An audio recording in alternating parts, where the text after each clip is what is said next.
அவர் கல்ல பேசுறாரு. என்னன்னு கேட்டா, டிஆர் வந்து அந்த காலத்துல என்னோட பழைய டி ராஜேந்திரன் உஷா பத்திரிகையில பணியாற்ற நண்பர்களாக இருக்காங்க. அவங்க பல பேர் சொன்னதை வச்சு அவர் ஒன்று சொல்றாரு. டிஆர் அவரோட படத்தை பிஎன்சி ஓட்டு வரான். தேட்டருக்காரங்க வந்து, ஐயா நாங்கள் இதில் ஓட்டிக்கிறோம், சம்பாதிக்கிறோன்னா 25 10,000 என்ன கேட்குறவங்களோ பிஎன்சிக்கு பொட்டியை தூக்கி கொடுத்துட்டு அந்த டிஆர் அந்த பொட்டியை கொடுத்த பணத்தை வாங்கிட்டு அதை எடுத்துகிட்டு மேலே கூட போக மாட்டார். யார் வந்தாலும் அந்த தன்னுடைய ஏன்னா உன் வீட்டில் உடம்பு சரி, அவர் பேசுனது அப்படியே சொல்கிறார், உன் வீட்டில் உடம்பு சரியா இருந்தால் வச்சுக்க, உனக்கு இது உன் புள்ள படிக்கணுமா வச்சுக்க அப்படின்னு பணத்தை கொடுப்பாரு அப்படின்னு அவர் சொன்னார். அவர் அதை சொல்லிட்டு அதே மாதிரி தான் அவரோட பையன் சிலம்பரசன் ஒன்று சொன்னார். அங்கே தான் சார் நான் சந்தோஷப்பட்டேன். இன்ற போதும் பெரிதுவக்கும் அன்னை தன் மகன் சான்றோன் என கேட்ட தாய். என் பையன் அப்படி நடிப்பான், என் பையன் இப்படி நடிப்பான், என் பையன் அப்படி திறமை உள்ளவன், அதிலெல்லாம் எனக்கு இல்லை சார். அவர் சொன்னார்ல, யாராருக்கு எத்தனை பேருக்கு மருத்துவ உதவி பண்ணுவான் அந்த பையன் சிலம்பரசன். ஆனால் வெளியில் பெரிய பெரிய பத்திரிகையாளர்கள் மீடியா கொடுத்தா கூட வெளியில் தெரியாமல் உதவி பண்ணுவான்னு சொன்னார் பாருங்க. அந்த வார்த்தை என்னை ரொம்ப காலையில் ரொம்ப டச் பண்ணுச்சு. ஏன்னு கேட்டாக்கா, இன்னைக்கு நான் இன்னைக்கு வந்து பாராட்ட வந்த படம் வந்து என்ன படம், இன்னைக்கு வந்து சிலம்பாட்டத்துக்கு வந்திருக்கேன். என்ன இந்த சிலம்பாட்டம் அப்படின்னு சொல்ல காலையில பார்க்குறேன். என் பையன் சிலம்ப பத்தி அவர் பேசுறாரு. அவரு ஒரு திரையுலகத்தில் அவங்க அப்பா ஒரு சாதிச்ச ஒரு பெரிய ஒரு இயக்குனர், நம்மளுடைய சூப்பர் ஸ்டார் ரஜினி அவர்களையே ஒரு கதாநாயகனை உருவாக்கக்கூடிய ஒரு படத்தை உருவாக்கிய ஒரு இயக்குனர் அவங்க அப்பா. சாதாரண இயக்குனர்லாம் கிடையாது. ரஜினி சார் இல்லை என்று சொன்னாலும் அன்பு அண்ணன் சிவகுமார சாரை வச்சு கூட வெற்றி படங்களை கொடுக்கக்கூடிய திறமைசாலி அவங்க அப்பா, என்னுடைய இனிய நண்பர். அவரு என் பையனை பத்தி சொன்னது எதற்காக சொல்லுகிறேன், நாம் வாழும் போது எதை சாதிக்கிறோம் என்று சொன்னால் நாம் பதிக்கக்கூடிய தடம் தான். நான் சம்பாதிச்சதுல பாதிக்கு மேல பண்ணிருக்கையா தர்மம். இது வந்து நீங்க பத்திரிகையில போடணும், மீடியாவில் போடணும், என்ன வந்து லைம்லைட்ல, அதெல்லாம் எனக்கு எதுவுமே தேவையில்லை. இன்னைக்கு நான் போய் அமெரிக்காவில் போய் ட்ரீட்மெண்ட் எடுத்துட்டு வந்து இன்னைக்கு மெய்க்க பிடிச்சா பேசுறேன்னா அதுக்கு காரணம் நான் பண்ண தர்மம், நான் சேர்த்து வச்ச புண்ணியம். போகும்போது எதை எடுத்துட்டு போக முடியும்? எதையும் எடுத்துட்டு போக முடியாது. புண்ணியத்தை மட்டும்தான் எடுத்துட்டு போக முடியும். அந்த புண்ணியத்தை சேர்க்க வேண்டும் என்பதை தான் சார் என் பையனுக்கு நான் கற்றுக் கொடுத்தேன். நான் சின்ன வயசுல அந்த தேட்டருக்காரங்கிட்ட வாங்கின பணத்தை எல்லாருக்கும் அள்ளி கொடுக்கறத பார்க்க உள்ள ஒரு நாள் என் பையன் வந்தான், சிம்பு. சிலம்பாட்டத்தை பத்தி பேசுறேன். சிம்பு வந்தான். அப்பா எல்லாருக்கும் பணம் கொடுக்குற, எனக்கு கொஞ்சம் தருவியா? அந்த பையன் நிறைய பணம் இருக்கு, எனக்கு வேணும்னா.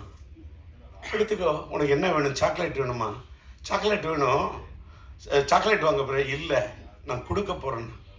யாருக்குன்னு கேட்டேன். நீங்க எல்லாருக்கும் கொடுத்தீங்களே, அது மாதிரி நான் கொடுக்கணும்னா. அந்த பணத்தை நான் உடனே உள்ள போய் உட்காந்துட்டு சரி நீ கொடுப்பான்னு சொல்லிட்டு போயிட்டு அந்த கதவை திறந்து வச்சுட்டு பார்க்குறேன் சார். இது வந்து கற்பனை அல்ல சார். ஒவ்வொருத்தரும் தான் வச்சுக்க, பணம் என்றது கூட இல்லை. அப்படியே அந்த கட்டா இருக்கிற பணத்தை எடுத்து எடுத்து கொடுத்துக்கிட்டே இருக்கான். அப்படியே கண்ணு அப்படியே தாராதாரே ஒழிஞ்சிச்சு சார். ஐஎம் லிட்டில் ஸ்டார், ஆவே நான் சூப்பர் ஸ்டார் பாட்டில் இருப்பேன். என் தந்தை போல நானும் பேரெடுப்பேன், எல்லோரின் மனதிலும் இதயத்திலும் இடம் பிடிப்பேன்னு சொல்றேன். வள்ளலாய் வாழ்வேன்னு வாரி வாரி கொடுப்பேன், வள்ளலாய் வாழ்வேன்னு அவனுக்கு ஷார்ட் வச்சு எடுத்திருப்பேன். அப்படி ஒரு பையனா என் பையன் இருக்கனான்னு சொன்னா, என் பையனுக்கு நான் சொல்லி கொடுத்தேன் சார், வளர்த்தேன். எப்படின்னு கேட்டாக்கா, சில விஷயத்தை பார்த்தா கல்வி தந்தை நீ யார மாதிரி இருக்கணும் அப்படின்னு ஒண்ணுன்னா சொல்லுவேன். நீ கல்வி கொடுத்த அந்த எளிமையின் சின்னம் என்று சொன்னார். நீ கல்வி தந்தை, கல்வி அள்ளி கொடுத்த நம்முடைய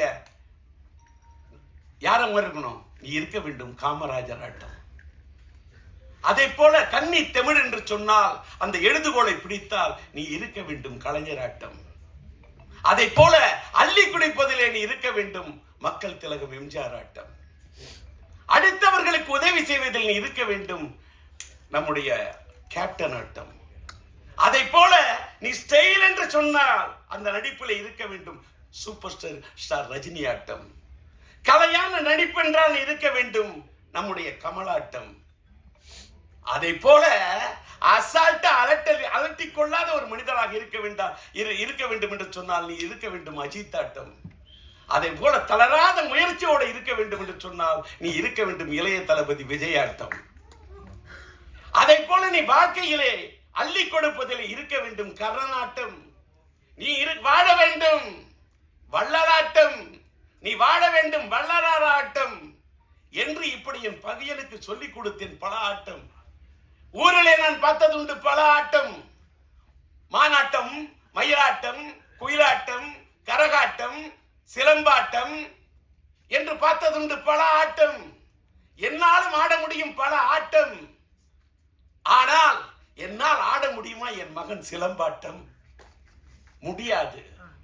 அப்படி ஆடி இருக்கிறான் சிலம்பாட்டம். அப்படி ஆடி படம்தான் சிலம்பாட்டம்.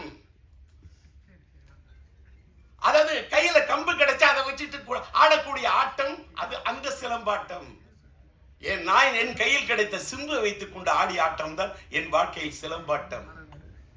அன்னைக்கு நான் என் பையனுக்கு சிலம்பரசன் வைத்த பெயரை எடுத்துத்தான் நம்முடைய சரவணன் அவருடைய படத்துக்கு சிலம்பாட்டம் என்று வைக்கிறேன் என்று பெயர் வைத்தார். இன்றைக்கு பார்த்தால் அவனுக்கு சிலம்பரசன் என்று பெயர் எடுத்தேன். சிலம்பரசன் என்ற பெயரில் சிலம்பை எடுத்தார் சரவணன்.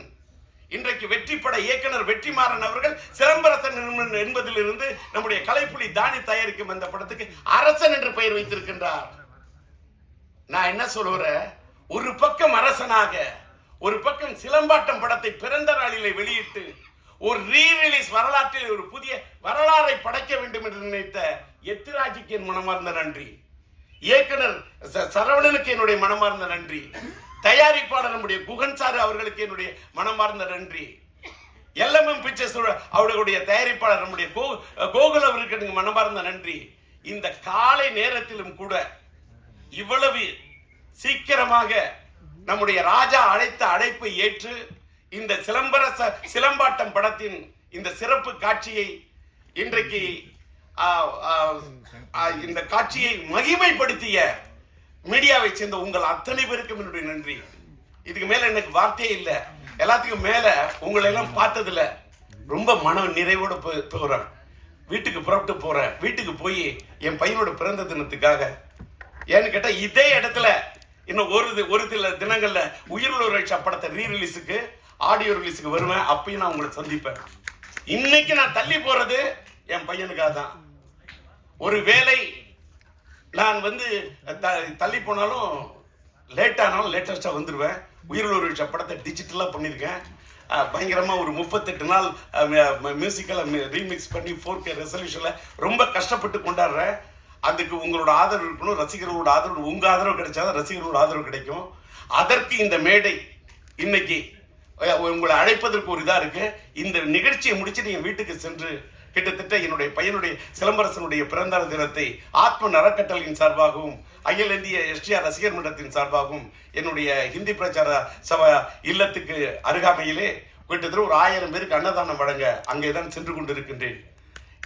இந்த நேரத்தை எங்களுக்காக சிலம்பாட்டம் எங்களுடைய இந்த யூனிட்டுக்காக ஒதுக்கி நீங்கள் ஒத்துழைப்பை கொடுத்த உங்கள் அத்தனை பேருக்கும் காலத்திற்கும் என்னுடைய மனமார்ந்த நன்றி என்பதை தெரிவித்து விடைபெறுகிறேன்.